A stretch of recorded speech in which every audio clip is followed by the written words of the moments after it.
What's going on, guys? I had a completely different video planned for today, but I think this is more important. So, one of the most well-known creators in this hobby has pretty much thrown in the towel. Rob Burns has said that he's ending his Pokemon channel. It is, to most people, devastating. It's sad. I actually had a stream with him and Poke Office planned, but I guess we're probably never going to get to that point, which now I have some regrets that I never even got to speak to such a profound individual who tells it like it is. A lot of his channel is banter and poking fun, and he does it so eloquently. Like, he's got an amazing way with making content that I can't say many people have in this space, including myself. You know, my style is very ranty and ADD, and I go off on tangents, and that's what makes it great, and that's what makes it horrible. But he was one of the better ones, in my opinion. We lost someone amazing from this hobby today, but I think it was a net positive for the hobby, and I'm going to tell you why. I think that this hobby needs something like this to happen every now and again, especially with how crazy things are right now, for everybody to take a step back and really think about what we're doing in this hobby right now, what we're standing for, what we're promoting. He had so many incredible points, and I do not want to disrespect his last video by missing any of the key takeaways. Whatever you guys feel like adding, you know, how it made you feel emotionally, what you took away from it, what are the most important points that were made, feel free to leave that in the comment section and just let me know what you took most from the video, because I'm not going to cover everything. What I am going to cover is the fact that he was so transparent and honest about his situation, and he had every ability to be, because he is saying he's walking away from everything. So it's easy to be completely blunt and honest and transparent when you are saying, this is it, this is my last video. So I have nothing to lose here by giving you guys the full, unedited, transparent, real me. And I gotta say, that was so refreshing. It was so refreshing to see that, but I don't know where to go forward from here. I think a lot of creators are sitting down today just like, do I need to rethink everything that I'm doing? And I'm going to say that for the most part, for my channel, no, I don't. I've been doing what I like, collecting what I like, promoting the things that I love most, but I really have tried to tiptoe around saying that this is going to explode in price, and this is going to go to the moon, and, you know, you're gonna make it rich off of these products, or this is the best product to invest in for the year. There is always a place, like he said, for Pokemon investing. Like he said, he's not selling off all of his stuff, but the niche right now is oversaturated with the same shit over and over and over. Everybody wanting to be the man. Myself included in some ways. I'm not gonna act like I'm an angel, because I'm not. I took a lot of my early content when I first started doing YouTube and making videos in this space. I took a lot of stuff from Rudy. I watched guys like, you know what? I'm not even gonna say. Rudy was somebody that he included in his video, so I'm using that. But there's a lot of people who have emulated that same behavior, and they know exactly who they are, and they know exactly what they're doing. And that's how you wanna get clicks, go for it. Like he said, there's a lot of angry, confused, upset people in the hobby right now, and I think that video that Rob made was the most genuine thing that we could get right now in this hobby. I don't even feel like I have the right to even piggyback and even say anything about his video, because his video is a grail in the YouTube archive for the rest of time. Because we all watching this, if you have families, even if you don't have families, you've made mistakes, and you are too afraid to admit those mistakes and get out in front of a camera and tell the entire world your faults the way he did. Rob, I have an insane amount of respect for you. I will be holding myself and the content that I make to a new standard. I've been trying to do that, which has been tough because it hurts the channel. It hurts the algorithms when you're not doing clickbaity stuff like everybody else, when you're not over editing and over cringing all of the content. There's very few people that have been keeping it real in this hobby, and they know who they are. Everybody has their own niche, though. Everybody's providing some kind of value. And it's not to say that the Pokemon investing space, the value is gone. It's just the same crap being pumped out and reiterated over and over again. It's highly redundant, all of it. How can we change from here? Now it's not sealed. We're going over to singles because sealed is now dog water because they're going to do a huge reprint. So nobody cares about sealed right now. People still are going to say they care about sealed, but why do we care so much about sealed product? It was meant to be open. Why do I even have it in my garage? Because I believed in it. Because I, like he said, wanted to emulate somebody. And I've been very open about selling all of it way before this video even was made that Rob made. I mean, I've been on the fence about using Pokemon as a capital venture for a while now. And while grading and selling, it's all very exciting. Rob reminds all of us of something very important. Time management in relationships, with family, with friends. I can relate heavily to what Rob was saying about family, relationships being strained, friendships gone down the drain completely, just from being so focused in this, right? And when you're in that, when you've got that tunnel vision and you're making content, you're like, just keep going, just keep pushing, even if it's killing you, inside and out. I run a successful bar business, Starlight on 22nd. I worked very hard to run that business. I worked my butt off, but then I punish myself even more by making videos and reading comments and trying to keep up with the Joneses in this hobby and in this niche. One thing Rob is reminding me of is it's a good thing that I've taken breaks. It's a good thing that I've reprioritized my family at certain times and said that right now this hobby is not more important than that. I spent a whole month basically with my family and just backed off from YouTube. And I have to say this is exacerbated by the fact that if you have a family, especially if you're young like Rob and I and so many other people that have families that are young in this hobby, you have to reprioritize. You have to ask yourself what's important.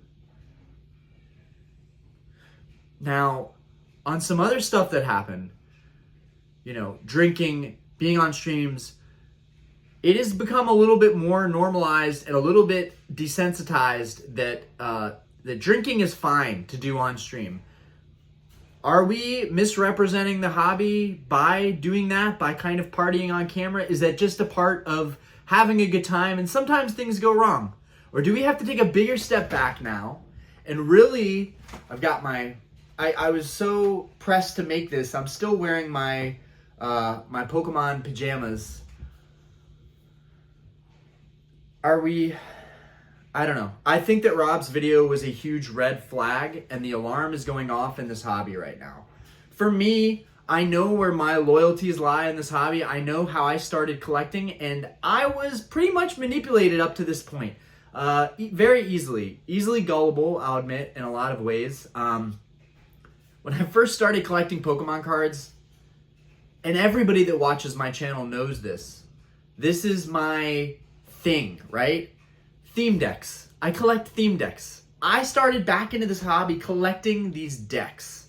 I didn't even care about the cards necessarily. I wanted the theme decks because I was collecting Yu-Gi-Oh! Theme decks. And that video was beautiful to me that Rob made because it reminded me, like, keep going back to your roots and remind yourself why you're in this hobby, what you love the most. And for a while there, I was really collecting stuff that other people liked. You guys know I've talked about the Grail cards, first editions and shinings and gold stars and crystals and whatever. At the end of the day, all I ever really liked was Charizard. I just love Charizard. I'm one of those basic people. I love Charizard cards. So I had all of these beat up Charizard cards, but I sold all of them so that I could start collecting these high-end Grail cards. I'm not saying these cards aren't awesome. A lot of them are amazing. I'm never going to let them go. But also, I was, in a lot of ways, thankfully, convinced and manipulated and coerced into investing into some other cards, right? And seeing what other people are doing and wanting to be on their level, wanting to emulate those collectors and the high-end collectors. It's so much better to be an average collector in this hobby. There's so much less stress. There's so much less strain on your wallet and finances. And while I'm in a great position financially right now, even while all the stuff I've bought and opened on this channel and grading costs and all that good stuff, I can still see how much damage this hobby has created for a lot of people. Not only that, the waste, the plastic, the paper, all of it. His video brings out the best in me, and it should bring out the best in you too. It should make us all take a step back today and think about this market, think about what we're doing, what we're buying. I am one of the worst people when it comes to FOMO, when it comes to hype, when it comes to, following the market manipulation. And as my good friend says, Jake, Ryan, you're reacting to the market, not responding to it. I react a lot. And I am completely open and honest about it, and open to the fact that I don't always get it right. I can definitely be buying stuff way over what it's going to be worth down the road. My kind of new take has been that this is just the new norm. This is how things are going to be. And it sucks and it's unfortunate. But if you want some of these cards, you're going to have to make sacrifices. Anybody out there that thinks I haven't had to make extremely tough sacrifices in terms of working my ass off to afford this stuff, you got another thing coming. None of this has come easy. None of it. Even grading has been a pain in the butt. I just sent off a sub today. We were going to show all those cards I sent off, and I decided that was not as important as making another video today talking about this. So I am going to be wearing the same shirt in these two videos. Whatever, sue me. One thing that I loved about Rob's video is he talked about the purity and opening cards up with his daughter, which I just did pretty much for one of the first times that I think Aspen may even remember, opening cards up with her.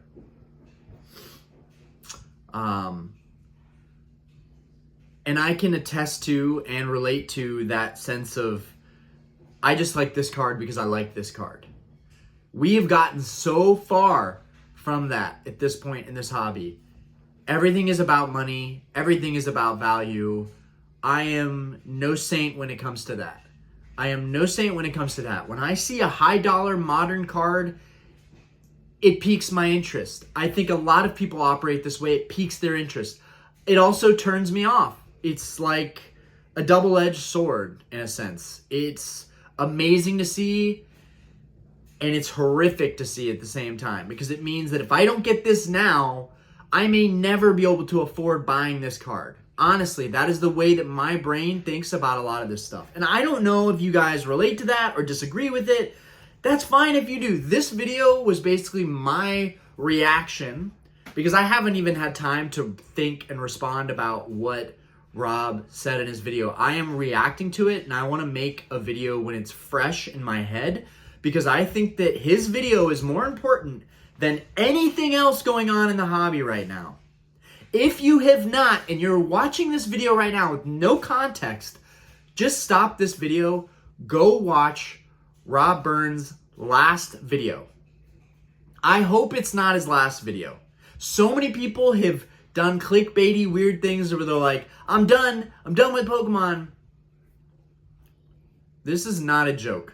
This is somebody that was honest and open about their situation and how this hobby has affected them. And I don't think the blame is entirely on this hobby, right? He's had his own personal issues, something going on in a relationship. That is not, I'm not making it a point to talk about that. I just want to talk about some of the points that he made that I think are worth mentioning. The purity of this hobby. We all want to be on a moral high ground too, an ethical high horse, right? It's easy to say that everyone else is out for the money and to treat viewers like cash cows. Is this space now changing for the best, or will it just be more of the same and people will forget Rob's last video like they'll probably forget this video, and it'll just be more of the same? Or is the hobby now going to change? Are people going to watch that video and be opened up to the fact that we are being manipulated, told what to buy, told what to invest in, told what's going to happen, told that there are not going to be reprints, told that we are not going to be able to get a set, that it's going to be $1,300 3 months after release, and that's it? That, folks, you better strap up or you better get another 9-to-5 job? It is disgusting, the type of content that we have seen evolving in this hobby the last couple of years. It's disgusting. I've got my fair share of disgusting content too. Let's go ahead and let's get it out in the open, Ryan. How much investing content have you made? Haven't you made investing content in the past? I have. And a lot of my viewership knows that there was a turning point maybe a year and a half ago, maybe a year ago, where I said, I'm going to buy stuff for science and see what happens, but don't do what I'm doing. I'm going to do this and see what happens. And honestly, I can tell you guys, huge waste of my money and time. There have been a lot of gains I could have made, deals that I almost made that fell through. The amount of time I lost with my family or with opportunities that I had, or our dream house, let's just go ahead and say that we would probably already have been moved into our dream house if I didn't think there was some other opportunities in this hobby that could be capitalized on. And we're going to move into our dream house. It's going to happen regardless. That's the thing though. Just because my position with this business and in this hobby sets me up to win regardless does not discount the fact that there are major blunders that I've made too. There are things that I wish I could take back and have done differently. One of the biggest ones was sealed investing. That was one of the biggest ones.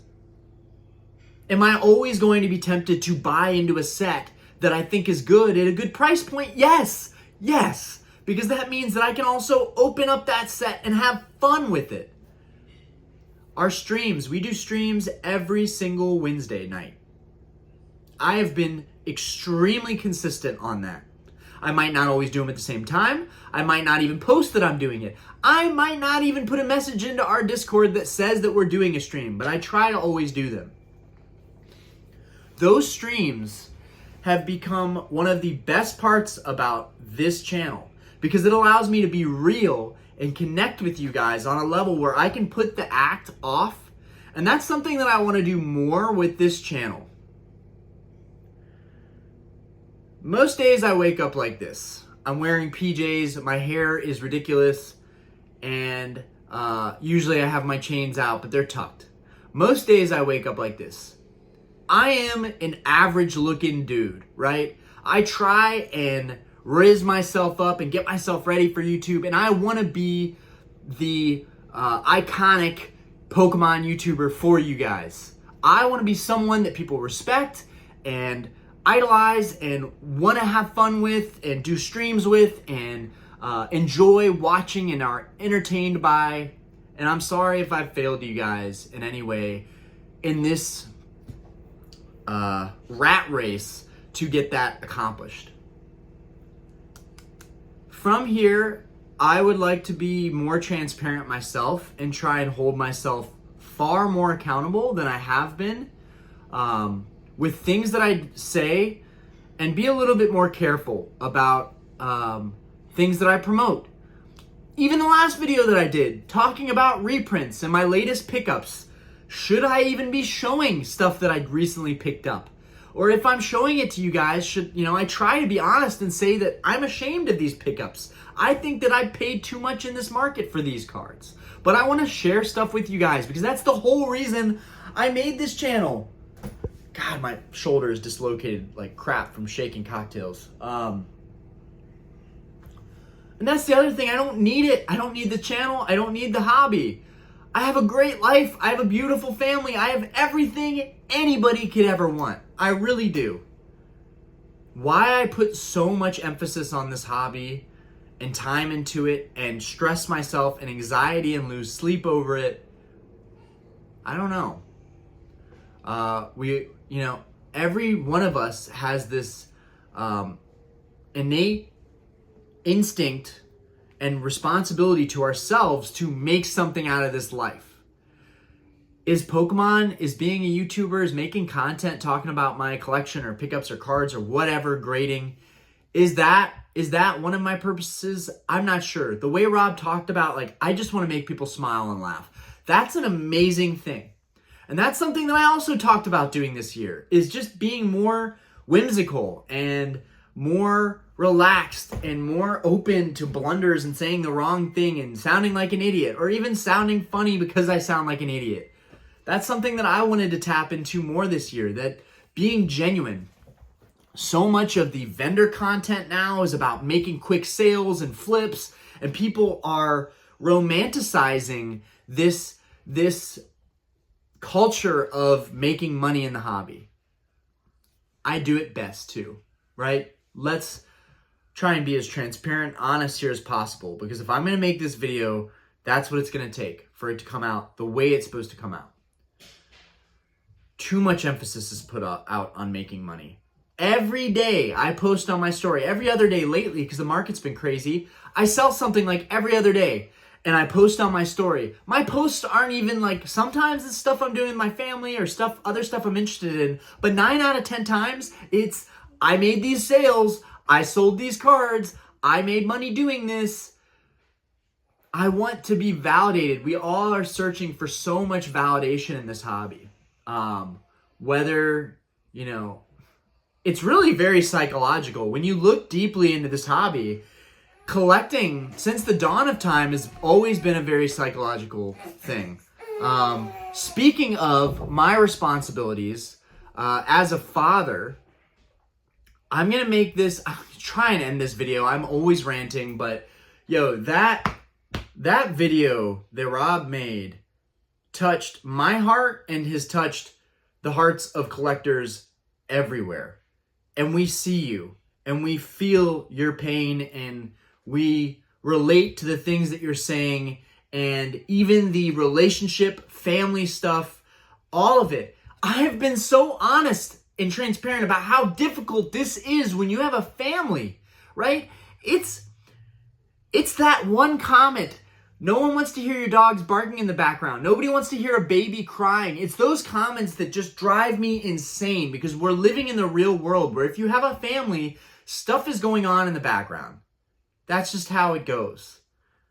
But we try our best to make the best type of content that we can with what we can. Diana, I am blessed, guys, because I have an insanely supportive partner. She's amazing. She's my rock. If we have problems, I'm not making content. Plain and simple. My relationship has to be right. My family situation has to be right. I have to know that I'm spending a decent amount of time with my family. We have to do activities. We have to spend time, breakfast, dinner, lunch. We have to have those things locked down for me to actually make content.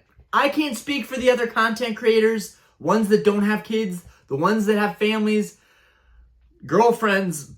Oh, and I'm sure there are so many relationships out there that have crashed and burned because of this hobby. There was a time where I told Diana I was going to buy a first edition Charizard, and it was a PSA 5. This was 3 years ago. And she was like, if you buy that card, we are not going to talk for a week. And while initially I didn't, we ended up talking through it. I had to really convince her that this was something that I believed in that would work out. I did sell that card. It did go up in value, and I made right on it. And I showed Diana at every single Collecticon we have had here in Charlotte. I've only gone to 2. I sold everything I went in there with. I have always been very adamant about saying that you should sell your stuff and lighten the load and trim your collection down. Now, my collection is not really this wall, but this wall makes it look like I'm kind of a hoarder. I have a tough time letting stuff go. But one thing that does push me and motivate me to let things go is this family. So not everybody has that support system. Not everybody has somebody who's supportive and understanding and empathetic and sees the motion that you have, right? Sees how successful you're doing. Diana sees how successful I've been in this hobby, and she believes in me for that. And she's even popped into some of the live streams. It's hard juggling all of it, guys, but I don't know. I've got so many things, like, I've got so many things on my mind after that video. If that video didn't make you emotional, then I don't know. You're not human. That video tapped into the human element so well. That being said, guys, I've got my own human elements going on back here at the house. I better go ahead and get to that. So it's time to hold my baby boy and get back to my family. But everybody out there, go watch Rob's video. Go watch Rob Burns' Pokemon. Go watch his last video. Rob, you are going to be sorely missed. You have taught so much to so many of us. I could not, even if I tried, get every point, every amazing critical point that you made in this video. I couldn't try to get it in if I tried, and I couldn't do it as eloquently as you have. But may this be a tribute to Rob, and I don't want to take away at all from that video. I only want to put some emphasis on the things he said and add to it, add to that conversation in hopes that the creators that I haven't done streams with, we can do streams and we can talk about this stuff, and we can talk like, so how are things really going? You know, how are we actually feeling with things? Because that video was it. That video shows so much of what really goes on behind the scenes in this hobby, and it was beautiful. It was like it was like an amazing award-winning, like, Sundance Film Festival's YouTube video for this hobby. Incredible. Breathtaking. Inspirational. Anyways, guys, I've got stuff I've got to go tend to. Peace, guys. Have a great day. Let me know what you thought of that video.